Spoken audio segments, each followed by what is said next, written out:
remettre leur forfait dans la ville de Douala. C'est l'occasion de cette sexagénaire qui a été agressée à son domicile puis son véhicule emporté. Des précisions avec Monique Naoussi-Fosso, Luciano Diakou. Un coup de poignard dans l'épaule de Victorine Niem. Elle a été victime d'une agression à main armée au quartier Coton-Antenne à Douala. Il était minuit et 55 minutes. L'agression s'est produite au moment où elle manœuvrait son véhicule pour le garer. Je bascule sa main. Je dis que quel téléphone est clé. Je ne te donne rien. Il me dit si tu bouges, je tire. Je dis tire-moi. Après je commence à crier oh bandit, oh bandit, oh bandit, venez bandit, oh bandit. Personne ne réagit. Bandit, bandit. Je suis en train donc de bagarrer avec le géant. Parce que je veux refermer la portière pour bloquer, que je sois bloqué. Je redémarre ma voiture. Il bagarre avec moi. Il tire la portière, je tire la portière de l'intérieur. Il tire la portière, je tire la portière de l'intérieur. Et au moment, celui-là cherche à ouvrir l'autre portière, le coup cherche à ouvrir la portière de l'autre côté. C'est bloqué parce qu'il faut revenir redébloquer la portière, les portières de mon côté. Et comme je ne lui donnais pas l'occasion de bloquer la portière parce que je voulais refermer, il était là, il ne pouvait pas me neutraliser. Il part donc, celui-là se détache du gardien, les deux viennent sur moi. Quand les deux viennent sur moi, le coup vient, il débloque la portière. Et à ce moment, il ouvre le côté droit. Du côté droit, je me sens que je suis en danger. Je dis que bon, ils peuvent me neutraliser dans la voiture et m'amener.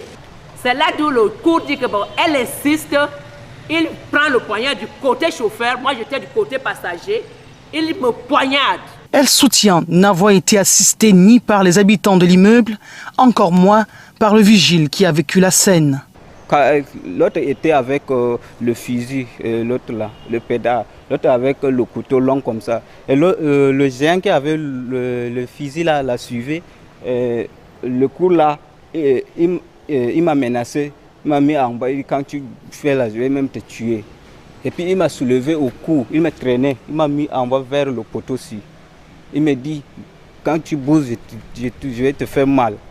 Je suis en bas, je suis maintenu en bas. Quand il a fait un pas pour venir aider son frère qui menaçait madame là, je décalé. Pour venir ici, il est ici, il va m'arrêter. Pour sortir devant la porte, il peut m'arrêter. Moi, je suis allé en courant, en criant d'abord vers les appartements là, pour alerter le locataire. Une résurgence de l'insécurité qui crée de la psychose.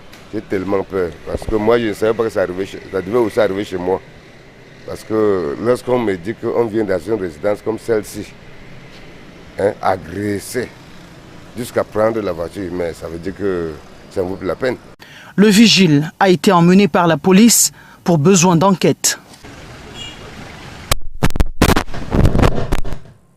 Vigilance en cette période de fête de fin d'année.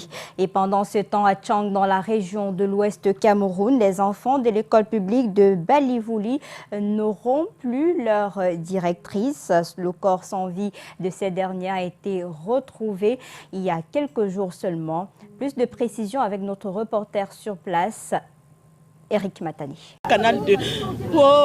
Ma père est venu à la gare aujourd'hui. Il était un peu plus de 18h30 ce jeudi 6 décembre à Tchang, lorsque le corps sans vie de Lucienne Difo a été découvert par les passants au lieu d'Imizès. La jeune dame, originaire de Bamboutos et directrice à l'école publique de Balivouli dans l'arrondissement de Tchang, a été retrouvée couchée derrière un pick-up abandonné. Quand je passais, j'ai vu l'attroupement et je suis venu regarder ce qui se passait. Et grande était ma surprise quand j'ai découvert que le corps de cette maman du quartier. Et directement, j'ai pris la route de la maison, je suis allé signaler. La famille est inconsolable. L'on se pose encore la question de savoir qu'est-ce qui s'est réellement passé. Pourtant, le matin, elle est passée informer sa fille qu'elle allait à un deuil à Bansoa. C'est à son retour qu'elle a été retrouvée morte. Ma mère a les nerfs, la tension. La tension.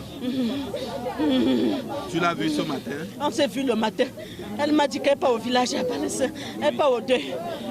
Avant de rentrer, on partait au deuil demain. Elle était seule, tu ne peux pas savoir si elle était accompagnée. Elle était quand elle passait à la boutique, tu connais ma boutique, non? Ouais. Quand elle passait à la boutique, elle fait passer à la boutique, mais dit au revoir. Quand elle part au deuil de sa camarade à Balessin. C'est un témoignage nous informe qu'elle voulait se mettre à l'aise, surtout que cet endroit est réputé de ce genre d'exercice. Informés, la police et les autorités judiciaires ont fait une descente sur les lieux. Le corps a été transformé à l'hôpital de district de Tchang et une enquête a été ouverte comme d'habitude. Affaire Bolloré contre le port autonome de Douala. La guerre des influences ouverte depuis quelques semaines déjà. La chambre administrative de la Cour suprême a débouté le port de Douala. Conséquence, le processus du choix du nouveau concessionnaire